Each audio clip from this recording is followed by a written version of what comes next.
তো গাইজ আজকে দেখো আমি চানাচুর নিয়ে এসেছি। তোমরা এখন ভাবছো যে এত বেলায় চানাচুর হঠাৎ কি ব্যাপার। তা এই ওয়েদারে মানে কি বলবো, এই ওয়েদারে একটু বসে চানাচুর মাখা, তারপর চা, এই ধরনের জিনিসগুলো ভালো লাগে। তা আজকে আমি দুপুরবেলায় ভাত খাচ্ছি না, খেলে পরেও একদম অনেক পরে হয়তো দু মুঠ নেবো, কারণ আমার তো সুগার আছে। তোমরা যে আমার একটুখানি প্রবলেম হয়ে যায় বেশি ভাত খেলে।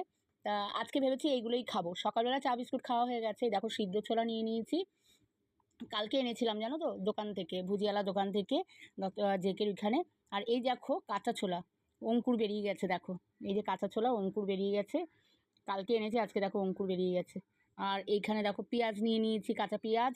আর ঝুড়ি ভাজাও দেখতে পাচ্ছ, এই যে ঝুড়ি ভাজা, অল্প অল্প করে দেখাচ্ছি দেখো তোমাদের। এই যে ঝুড়ি ভাজা, এই যে ঝুড়ি ভাজা পেয়ে গেছি।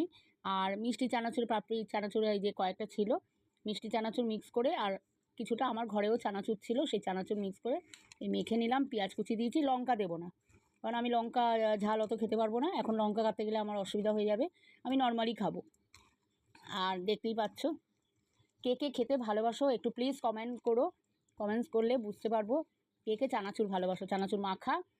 এই দেখো, আমার তো খুব ভালো লাগে, আমার হাজব্যান্ডও খুব ভালোবাসে, ছেলে মেয়েও খুব ভালোবাসে। ছেলে তো খুবই ভালোবাসে, ছেলে এরকম চানাচুর মেখে দিলে খুব খাবে। মেয়েও ভালোবাসে, হাজব্যান্ডও ভালোবাসে। আর এরকমের সাথে যদি একটু মুড়ি চলে তাহলে তো খুবই ভালো, কিন্তু আমি মুড়ি নিইনি। অবশ্যই কমেন্টস করো। দেখো ঠিক আছে, চানাচুর মাখা। অবশ্যই লাইক কমেন্ট আর অবশ্যই সাবস্ক্রাইব করো যারা এখনও পর্যন্ত সাবস্ক্রাইব করোনি। আর অবশ্যই অবশ্যই শেয়ার করে দিও। চানাচুর মাখা এই ওয়েদারে খেতে কে কে ভালোবাসো। টাটা।